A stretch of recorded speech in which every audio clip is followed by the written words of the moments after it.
hear me and see the screen okay? If you could just put something in the chat.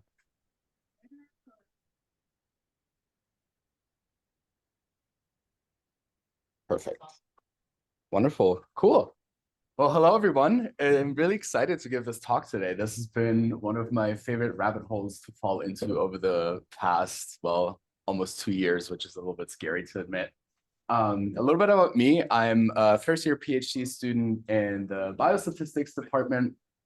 And yeah, I'm really excited to talk about NeoVim today and talk about what a personalized development environment is and how you can use it as a computational researcher or as a data scientist.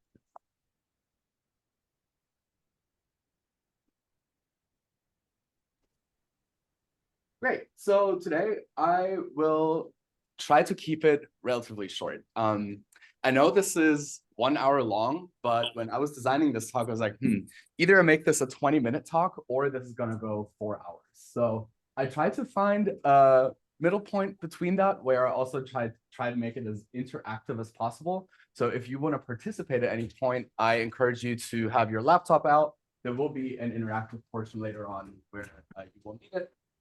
And I am going to try to design this as interactively as possible. So I just don't want to be talking up here the entire time. I want to make sure that this is as much of a conversation as it can be.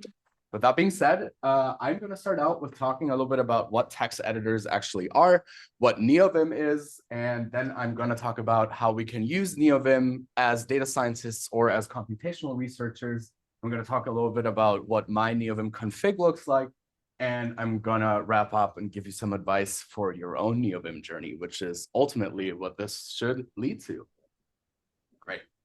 So I wanted to start out with this quote that I really, really like, and it is by Edgar Dijkstra, I think, who is a Dutch computer scientist.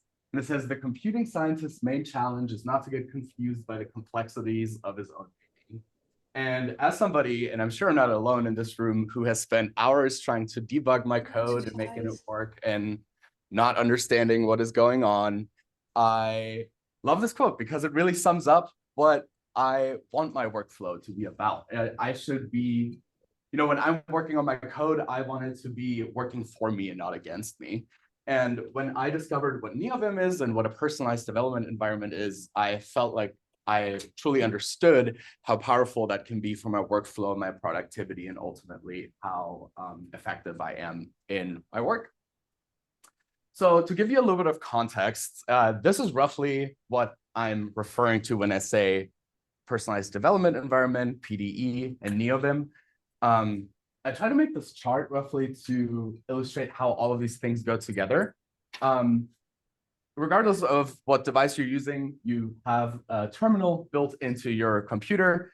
And really what this talk is about is how can I make sure that I channel as much of my workflow as possible through this terminal. And within that terminal, I use a terminal emulator called Kitty. I use a text editor. And this text editor, in my case, is called NeoVim. So just to get maybe the basics squared away, on what all these terminologies are. And within this sort of terminal and text editor combo, I can do all these different tasks that I may want to do in my work on a daily basis. So this may be writing code or writing papers, writing slides, like for example, these slides, writing reports, editing, all this fun stuff we get to do on a daily basis. And today I'm specifically going to highlight, because I felt like this is a sort of data science-y seminar, I'm going to highlight specifically my data science workflow with Quarto. Of curiosity, who in this room has heard of Quarto before? Okay, perfect. Good amount of people. And I'm going to highlight that. And I wanted to put this on there because I think it's really cool. I use an app called Obsidian as like a note management app, but I haven't figured out an effective way to integrate that into my NeoVim workflow yet. So I'll put that out there. That's still a work in progress. But this is roughly how all of these things slot together in my daily workflow. Quick disclaimer, I'm by no means an expert on this, and I am reminded on a daily basis whenever I do these types of things that I have no computer science background. I have no idea what all these different things really mean. I'm just a statistician who's trying to use these things to get more productive and worry less about why my code is not working, and make it as effective as possible. So this is really, I think, a good talk for somebody who's not really familiar with NeoVim, who's maybe heard it, who's peripherally familiar with it, and may want to get started using it. So that is a quick disclaimer. I won't be able to answer the most technical questions for you. Sorry. Go to the computer science part. Cool. So going back to what is a text editor and why would we actually want to use one? So you may be sitting in this audience right now saying, well, I use RStudio, I use VS Code, I use this great sort of code editor, and it works fine for me, Daniel. Why would I want to switch over to this weird thing called NeoVim? Why would I want to have to configure everything myself? Well, that is why I want to talk a little bit about what a text editor is and what problem it actually solves. So as the title already implies, a text editor really just means that. All you do on a daily basis, whether when you're writing code, is just editing text, right? If you think about it, most of your workflow, whether you're a computer scientist, whether you're a statistician, whether you're a computational researcher, it all revolves around editing text in one capacity or the other. And so the philosophy behind a text editor like Vim is like, well, what if we take all of these text editing workflows and make it such that you have like the same workflow, the same key bindings, the same sort of shortcuts for everything, so you can get blazing fast in whatever you do. And a good way to think about this is, imagine this: if you want to insert a new line of code, you're writing some script, and if you use something like a terminal, for example, it might be really clunky. You might have to write, like, for example, like you have to write a command in your terminal to inject a line in a script. But your text editor is sort of that middle ground that allows you to work directly with a file, with a text file. And so that is really what text editors are there for. They're sort of a bridge between you as the user and the computer and the terminal. They're sort of a bridge for you to make working with text files a lot easier. And in all cases, they offer more or less editorial flexibility, and they facilitate this interactive component that I just mentioned. By the way, this gentleman right here is the OG Vim person. He sadly passed away last year, but he is the creator of Vim. So very important person. Great. I'm not going to go too much into detail on this, but I did want to present a quick history of NeoVim because I found that a little bit, I found that quite fascinating, especially seeing how a lot of these things really emerged like over the last 30 years. That's really not that long ago.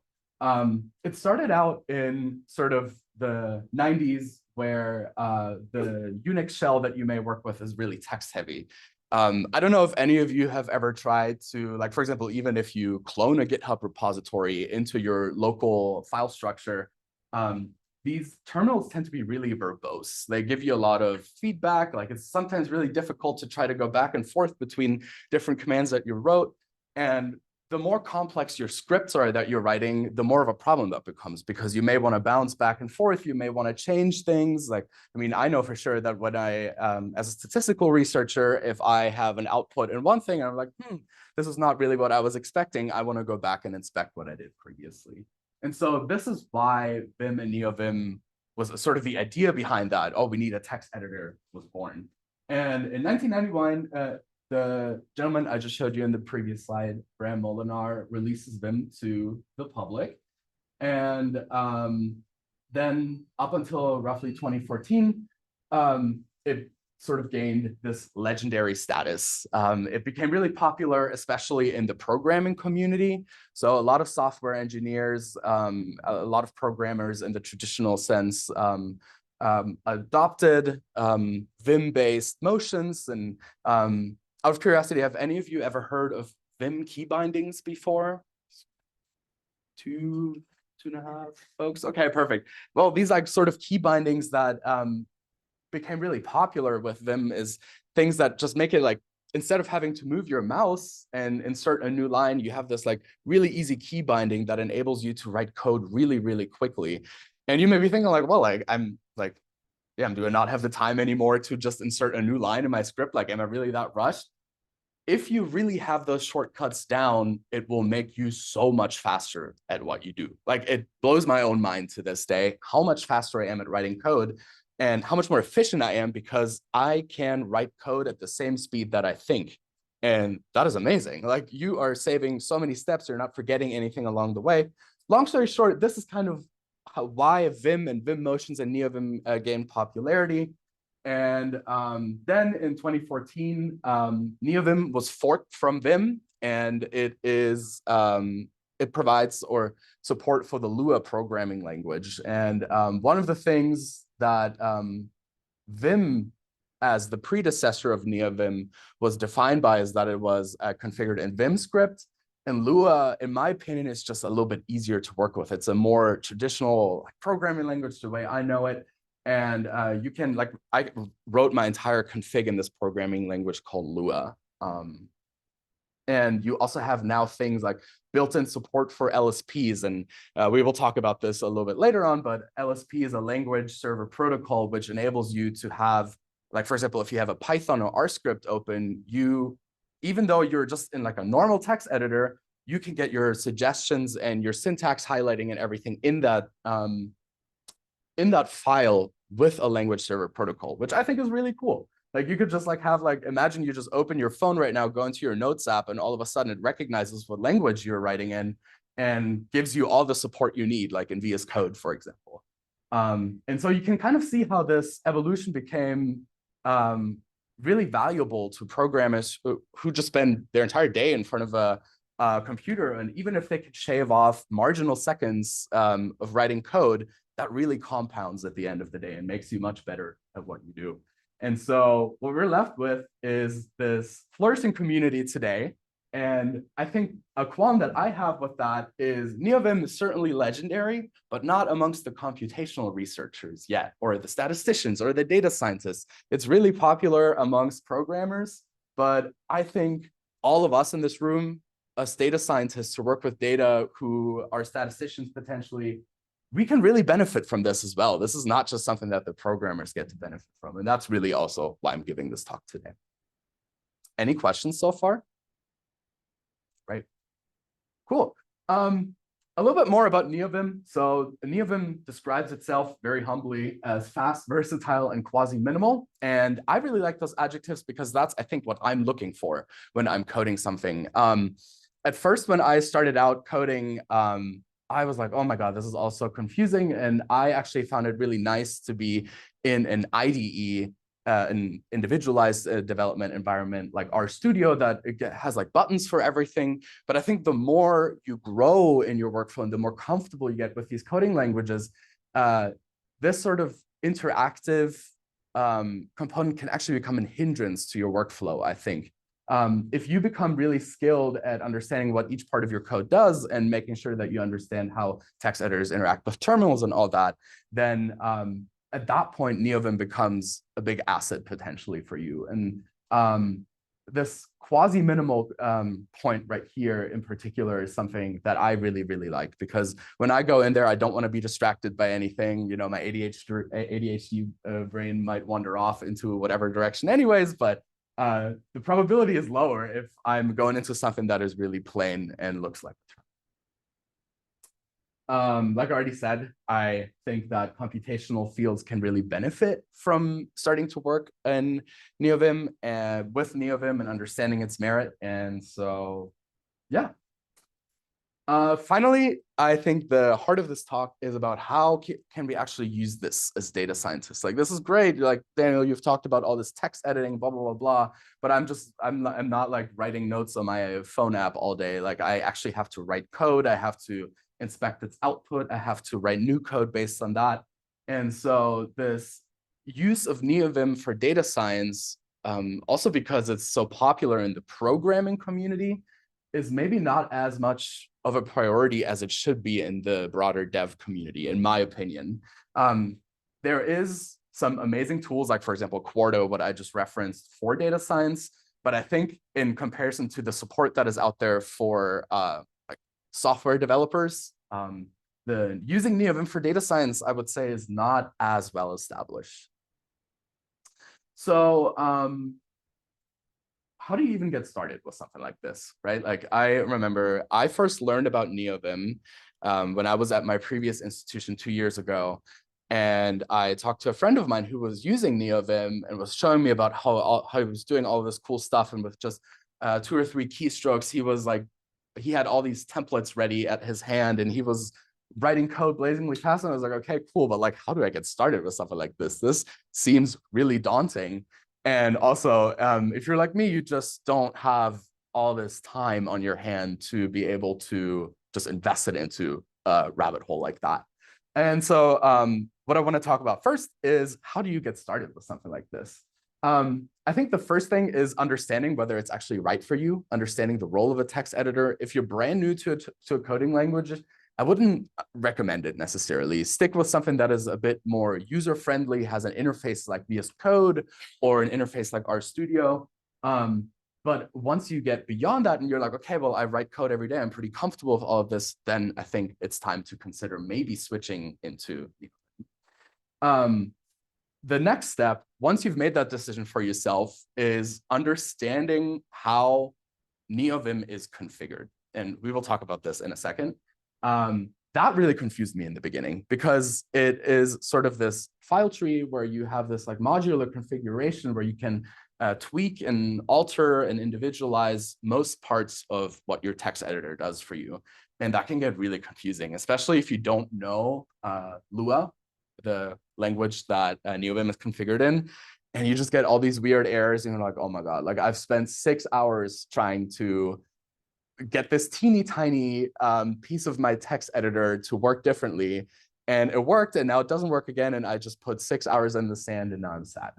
It happens, but I think that's also part of the process. And I'm gonna try to give you a little bit of guidance around how these configs work.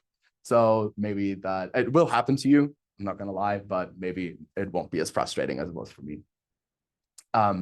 And the other things would be to understand, once you have like a fairly well-running config, like how do you maintain that? How do you make sure that what you configured in the first place is actually robust as devs or people that work on these plugins may update their stuff? And then sort of, I think I would say personally, I'm in this stage right now where the current NeoVim configuration that I have is I really like. There's still things that I want to change. There's things I want to work on in the future. But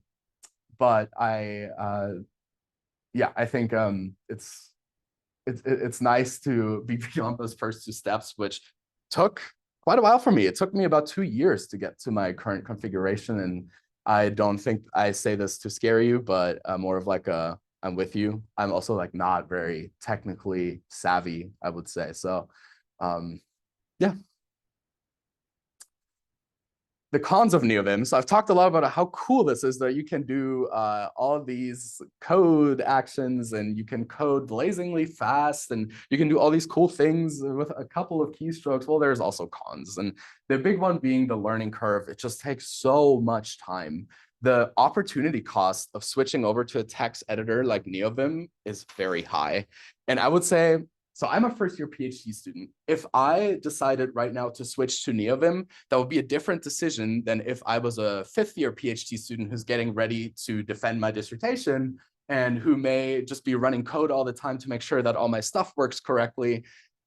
In that case, I wouldn't necessarily recommend that you switch over to an entirely new system that may already work for you.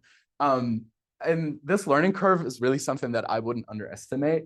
But luckily, at this point, there's already, when I compare it to 2 years ago, when I started learning about all of this, there's way more resources out in the internet than there were 2 years ago. So it's manageable. And I think it's worth it. Otherwise, I wouldn't be giving this talk. The rabbit hole is also really bad. I found myself when I have to study and do something that I don't want to do. So like, you know what? I'm just going to work on my NeoVim config. Like I'm going to feel really productive doing that. And it's a very convenient way for you to just sink time into something that feels productive, but maybe you should be working on something else. So keep that in mind. It's kind of like when you clean your room right before you're stressed and you have an exam and your room has never looked as tidy as before that. It's like same thing. And then also, even at my current stage, there's some situations where I may actually prefer working with an IDE like RStudio that is a bit more interactive, that has more visual components. A good example is when I'm wrangling data. So I download data. I don't know what the data looks like yet. It might be dirty data. It's like completely, I don't even know what's going on.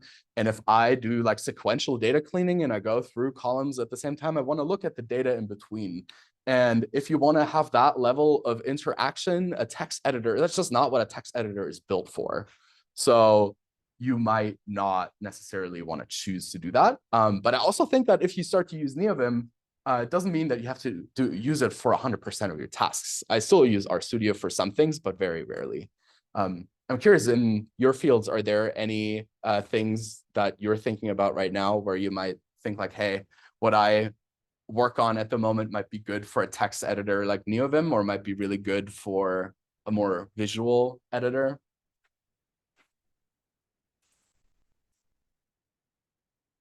It's totally cool if not. Cool, yeah. This is just something to keep that's I think is worth thinking about as you think about potentially diving into the NeoVim rabbit hole. This is roughly what my learning curve looked like. I'm going to talk through the steps in a little bit, but what I think is, I don't know if there's any folks in here that enjoy hiking, but there's this thing called a false summit, where you're hiking, you're like, oh my God, I see the summit, only for you to get up there where you thought it was a summit, and you look up and it's like all the way over there because it's just the way it looks. That's how I felt on my NeoVim journey, because when I initially started working with all of this, I was like, oh my God, this is going amazingly. And I was making progress and progress and progress, only to realize that, yay, I had successfully cloned like a pre-written configuration, but I don't understand anything that's going on in there. So the slightest change occurs, the slightest update happens, and everything breaks. And then you're like, oh shit, like now I have to start from the very bottom again. And it's really frustrating. And sort of in this middle valley here, I committed myself to being like, hey, I'm going to write my own config. Like, I'm going to understand every single line that I write, so this doesn't happen anymore. And I think that's like the only way really to approach this, because at a certain point, you're going to get to something that is so customized to you that you're really the only one that can debug your configuration. And I also think the plateau is something that happens, but I don't necessarily think of that as a bad thing, because you may just have an environment that works for you. You know, you don't have to continuously keep working on it if it's something that works for you. Like I already talked about, the pros of NeoVim are, I think, around the minimalism, the speed, and the customization. And I'm gonna give you some examples of this now, which I'm really excited about. So this is what a NeoVim configuration looks like. This is just literally the file tree that I have in my .config file in my home folder. And this is the structure. So basically you have an overall options and key maps file that defines like your all your different base functions that you want your text editor to do. Like, for example, if you press Control-C, then you copy the text and whatever, like stuff like that, you know. You have a plugins folder, and we're going to go more into that as well, where you can, like, there's so many plugins for NeoVim that are like, I want to do this crazy thing. Like, there's probably a plugin for it. And then one thing that I think is one of the coolest things about NeoVim is snippets. So this makes it really easy for me to start writing documents. And these slides, for example, these are LaTeX slides or Porto Markdown slides with LaTeX. With one key binding, and I'm going to show you this in a little bit, I can set up the entire slide. Something that would maybe take me 10 minutes to set up in like RStudio if I do a presentation, or like a LaTeX editor like Overleaf, takes me maybe 5 seconds to set up in NeoVim. So this is awesome. And these snippets you can set up for any different programming languages or that you want. So it's really, really useful. I am specifically now going to talk about the LSPs, the language server protocols that I briefly mentioned previously, the snippets, and then also finally the data science workflow. The LSPs, so what a language server protocol is a way for your text editor to communicate with source code editors. And they offer you just a way to interact with your code how you're used to it. And if you go into RStudio, your LSP is already working in there. But this is just something that NeoVim taught me that this is not something that just happens from the get-go. You can set all of those up. And I think it's just really cool that I can also, for example, when I work with Quarto documents, for those familiar, Quarto markdown documents are markdown documents that have code injections in them.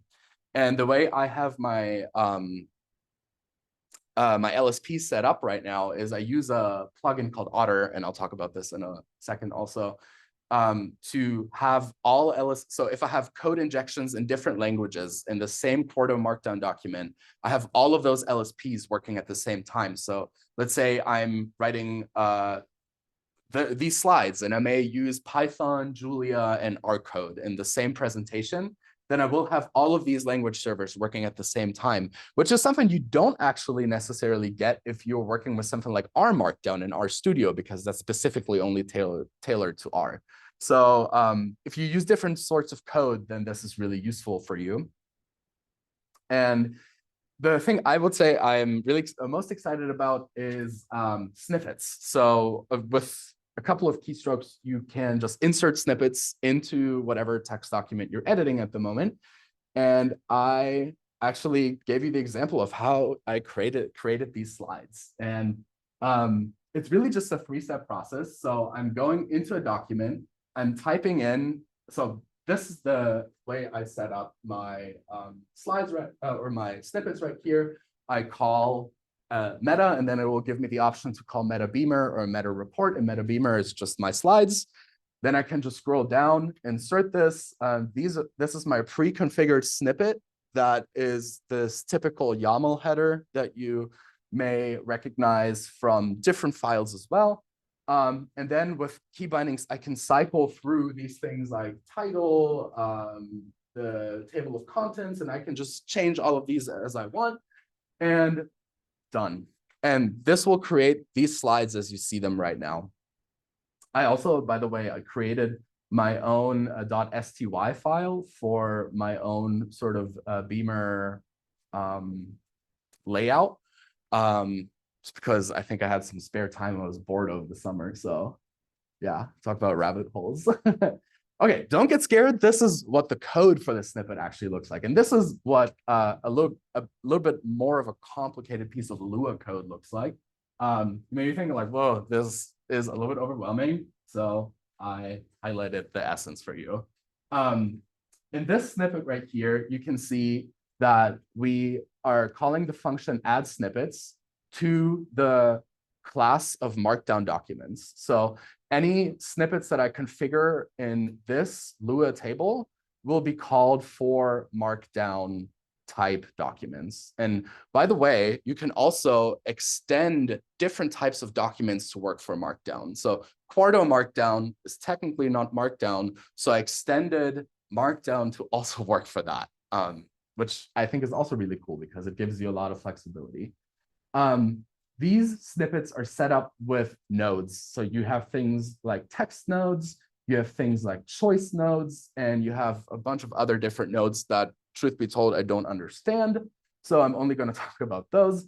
And you can see here that I configured a text node with the text that stays the same. And then I have insert nodes in every place that I may want to configure my own text after I insert the snippet. So this is the stuff you see here. This is an insert node. And I think this, oh wait, one of these other guys is also an insert node. And this is really cool because like if you wanted to say, oh, obviously my name doesn't change, but let's say I wanted to change something about my name, I could just put an insert node there. And whenever I insert that snippet, all of a sudden I can just cycle through that and customize it as I go. And once you have your key binding set up, for me, I cycle through these key bindings with Control K and P, I believe. No, Control N and P. And it just makes you really fast at that. Like you can set up an entire slide deck in literally 5 seconds. It's pretty cool. And then I also have things like, for example, when I write a new slide, out of curiosity, who regularly works with LaTeX slides or Beamer slides? One person. Okay. Okay. Do you find it annoying that like every time you create a new slide, there's like all these parentheses you have to worry about, and there's like the itemize, and you may forget like a parentheses, and it's super annoying? This solves that, because with one keystroke, all of a sudden you get that snippet inserted, and it will automatically navigate you to the insert nodes that you want to go to. I mean, I got really frustrated working with LaTeX slides, especially when it becomes larger. And so this was a true game changer for me. Okay, my favorite part of this entire presentation is talking about Quarto NVim, and that is the Quarto plugin for NeoVim. This is, I think, the absolute core about why I even use NeoVim to do data sciencey stuff. And Quarto, if you know it, is actually run by the same folks who brought you RStudio. So quite a competent group of people. And it is designed to be a flexible and modern writing and publishing environment for scientific and technical documents. And what this means is kind of a one-hat-fits-all solution for a lot of your text editing needs in data science. I do almost all of my editing in Quarto Markdown. So whether I write a report, I write a paper, I write slides, I do it all in Quarto Markdown because it allows me to work with LaTeX, for example. It allows me to work with R and embed all of that directly into the document. Yeah, like I already talked about, LaTeX editing can be really annoying sometimes. And yeah, Quarto is just like one solution fits all, but it's not bloated. It's like a very nice solution for so many things that I need. And so this is like this minimalism piece again that comes into play here, where it's just really, really pleasant to work with NeoVim and Quarto. And I have all my little snippets, and I have all my little key bindings down to a T, and it makes me really fast at doing my job. A really cool plugin, which, by the way, has been my most recent rabbit hole. So I've spent a lot of highs and lows over the last couple of months with this because I couldn't get it to work. But this is Otter NVim. And what this allows you is, what I talked about earlier, allows you to run multiple LSPs, language server protocols, behind your Quarto Markdown document. So if you want to write a Quarto Markdown document that has Python, R, and Julia code in it, Otter enables you to have all of the proper formatting for that in the same document. And I do actually, because I couldn't get it to work for so long, I do actually know how it does it. If there's anyone here who finds the technicalities interesting, it opens a hidden buffer behind the document that you're editing with all of those LSPs running separately for each one that you configure. So for each code injection, you have a hidden buffer running behind your current document, which I think is a really cool solution to making this work.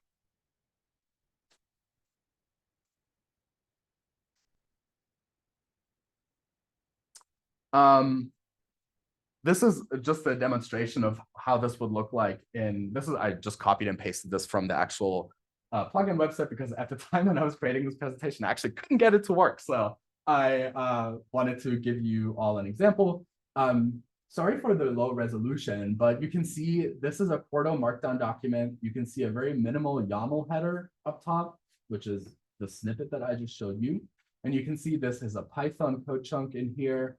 And it gives you all of the suggestions that an LSP would give you in your Python code chunks. And if I had an R chunk in here, it would give me my R support in there.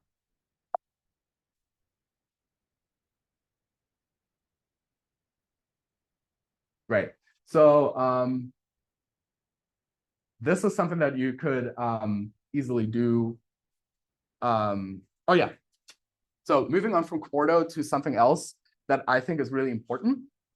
A lot of times you may not want to do a lot of times you may choose, you don't want a whole markdown document because you don't want to do a presentation. I want to write an R script. And the functionality of a script is fundamentally different from that of a document like a markdown document. It might be the same decision of saying like, well, I want to write a Python script over Jupyter notebook. I want to write an R script over our markdown document. That is because you may just be interested in the code and you want to send the code to your terminal to get evaluated and get the output. And this is also something that NeoVim allows you to do. And I'm going to demonstrate that to you real quick.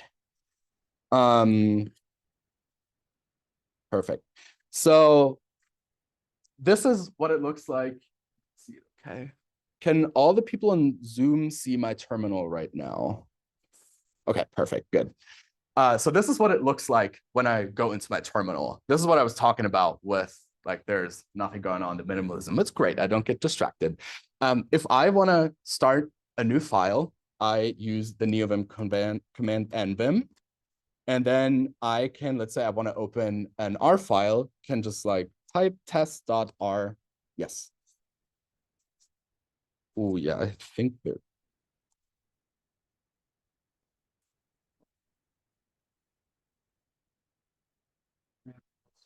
Yeah, I just tried that. It didn't work. I think I have to go out of.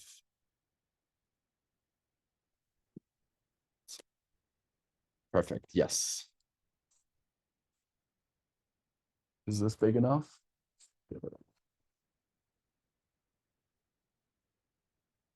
Perfect. Okay, cool. So let's say we're interested in starting an R script, and I will type in nvim test.r, and this will open a brand new R file for me. This is what my NeoVim text editor looks like. It's super simple. It gives me some super simple information at the bottom. But now let's say, okay, like this is just like a blank document. This is really boring.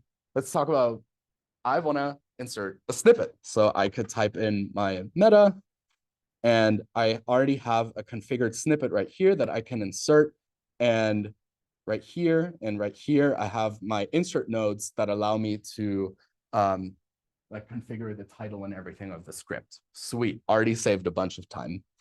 By the way, for this demonstration, I'm going to be using my mouse to make it a little bit more easier to follow. But a big thing in the NeoVim community is that you actually don't use your mouse. Everything you do is with key bindings. So please forgive me if there's any hardcore NeoVim nerds listening in on this.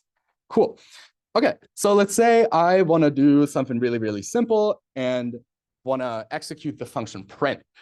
This is the LSP coming in. So you can see the LSP is saying, okay, you're writing text, and I know this is a .r file, so I am going to provide you support for an R file. And you can see right here, nice, it's already giving me a suggestion for the print function.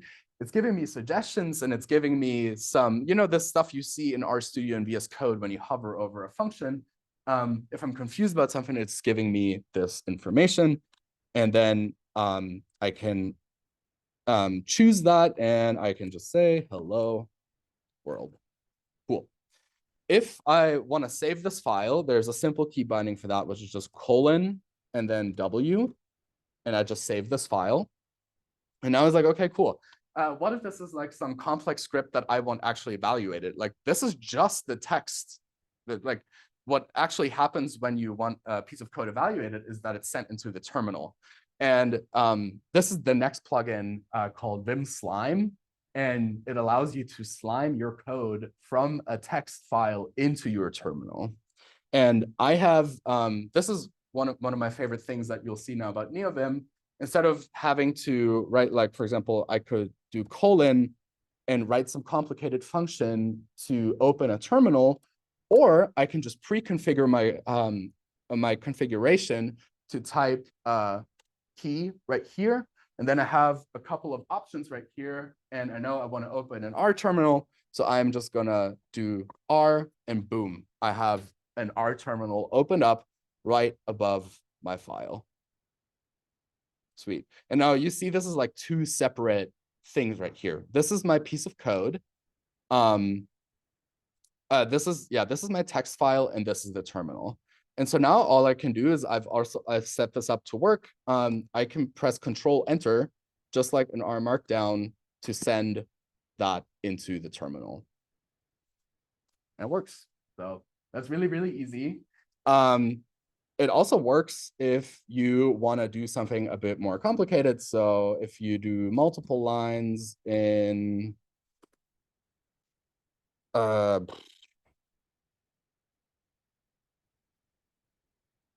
you can also do multiple lines. And see, also when I'm writing code, it's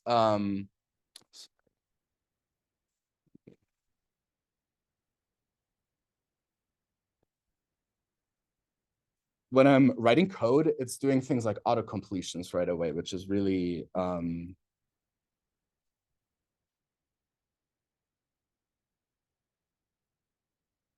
so for example, because I'm a statistician, I'm going to do a stats example. If I wanted to send this code into my terminal, which is just sampling 2 draws from a normal distribution, from a standard normal distribution, one thing that is really cool, it's giving me advice on like, oh, this is actually not the convention of how you write R code. I have to insert space between 1 and 2, makes my code look a little bit prettier. I can highlight all of this and send it over to the terminal. And for some reason, it's not working.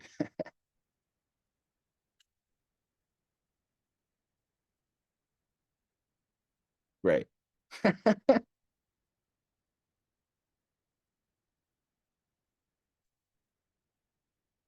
Oh, well. Anyway, this is basically what goes on behind the scenes when I do all my NeoVim stuff. Any questions so far?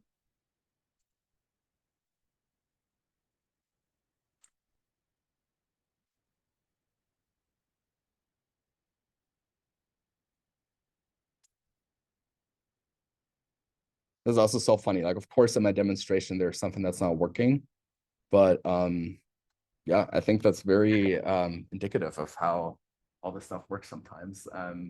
Sure, it's like a stupid little mistake, but I don't want to deal with it right now.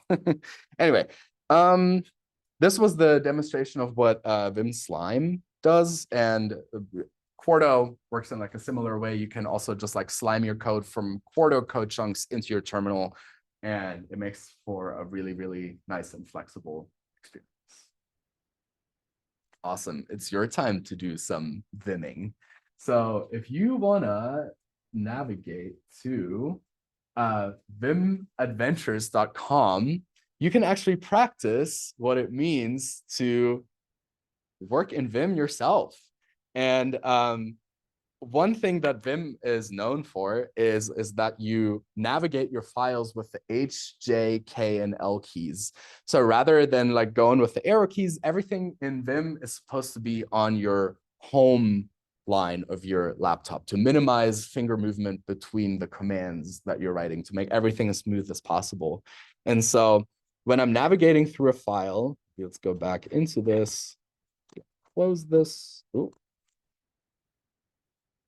I'm actually going up and down with J and K right now. And then left and right, I would go with H and L. And so if you want to navigate,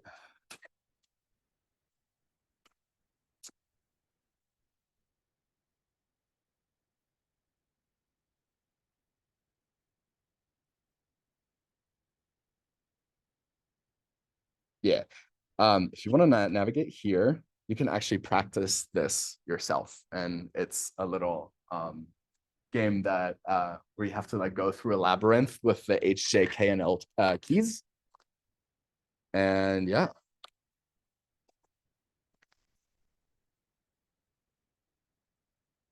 So let's see how good you are at Vim key bindings. And so your goal in this, by the way, is to find out of the labyrinth.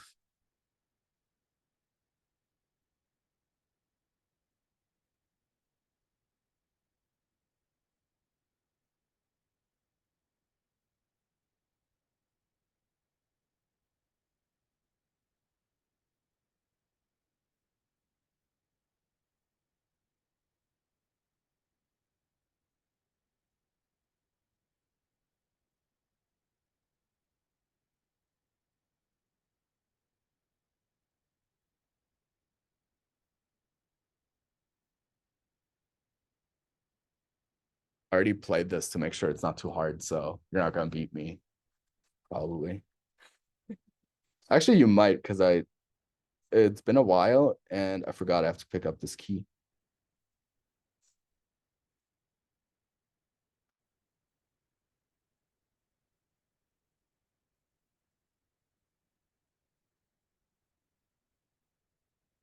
What's the findings? The H, J, and K. So you have to do it with the 4 keys, the H, J, K, and L keys. Yeah, that's how you would navigate a Vim file.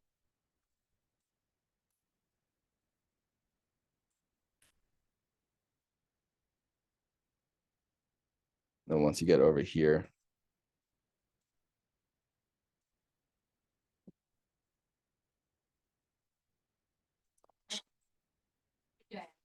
yeah. So there's like, this can get like really complex. Like for example, once you're using NeoVim and you have like multiple lines of code that start with the same prefix, for example, let's say you want to highlight all of those prefixes at the same time and you want to change them. Like for example, you have like in Python, you have like the blah, blah, blah, dot, blah, blah, blah, and you want to change the first part.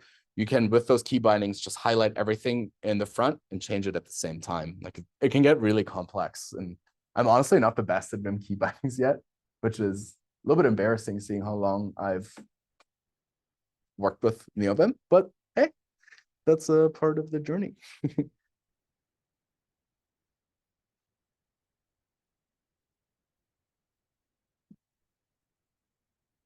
Oh my God, I see somebody just put something in the chat too about this, the same Vim Adventures thing. That's so funny. Thank you, Paul. We're in the same wavelength.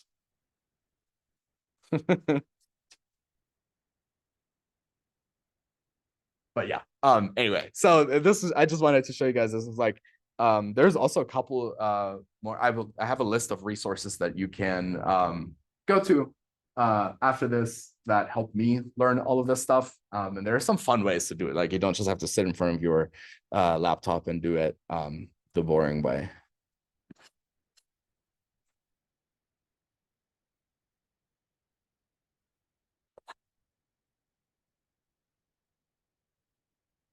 Okay, so wrapping up, I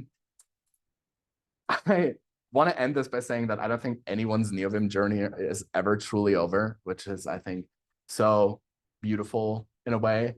Also, maybe a little bit daunting.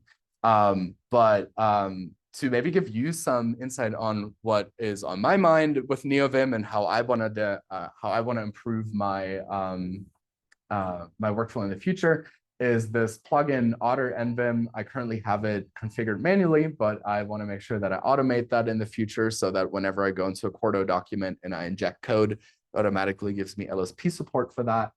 I want to find ways to better do EDA and the stuff that I usually do in RStudio and more interactive IDEs in NeoVim. I don't know how I'm going to do that yet, but it's my goal for the future.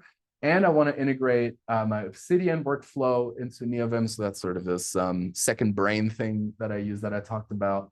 And keep writing more custom snippets because I think in a way that is one of the main advantages of using Vim as a text editor. My bottom line is this, that I feel like ever since I've been in school and especially in grad school, we often ask ourselves how we can be more productive. And a lot of times that is around like, what tools can I use? What additional tools can I use? ChatGPT, DeepSeek, Claude, whatever. But I think it's actually the opposite. To be more productive, a lot of times I think we need less.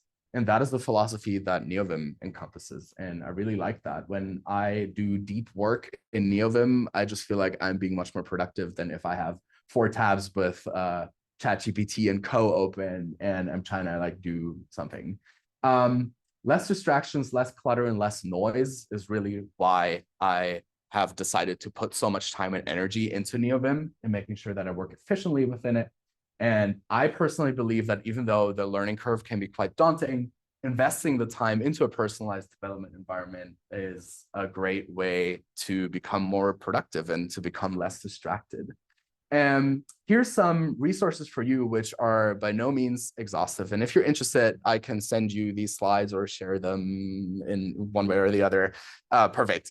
After this, but here's some great resources if you're interested in getting started. This right here, NeoVim for Noobs by Typecraft, is actually how I started my config. So this is an amazing guy on YouTube, and he's really fun and does great YouTube videos. And he wrote this really minimal configuration that you can take and then build on. And that's how I started my config off of his guy, then off of his content. And then TJ DeVries is like a NeoVim god. So all of his content is just amazing, honestly. MIT has a hidden CS curriculum series, and that is maybe less about text editors, but also more about just understanding what goes on under the hood when you do like your daily workflows, things like how does Git work, like what is a text editor, shell scripts, and all of that happy stuff.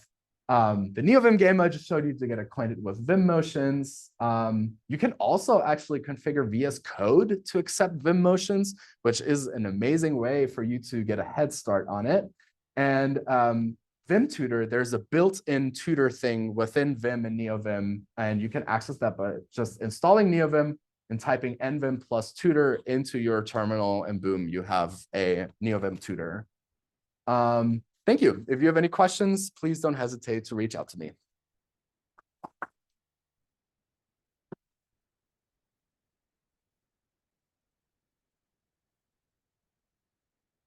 Are there any questions?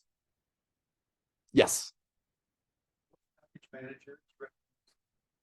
Ooh, I would say I use Lazy personally. I just think that's becoming more of a standard. When I initially started out, I used Packer, but I think just everything is configured with Lazy these days. Like all of the content creation is around Lazy.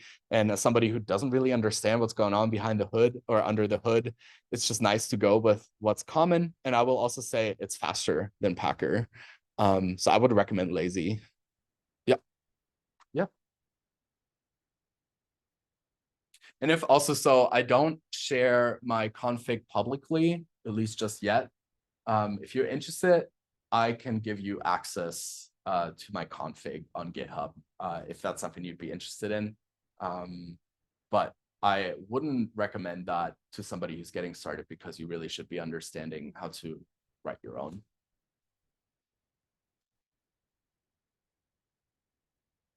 Great. Awesome. Well, thank you all for coming. Let me know if you have any questions or reach out to me if you have any questions later on. Oh, thank you also.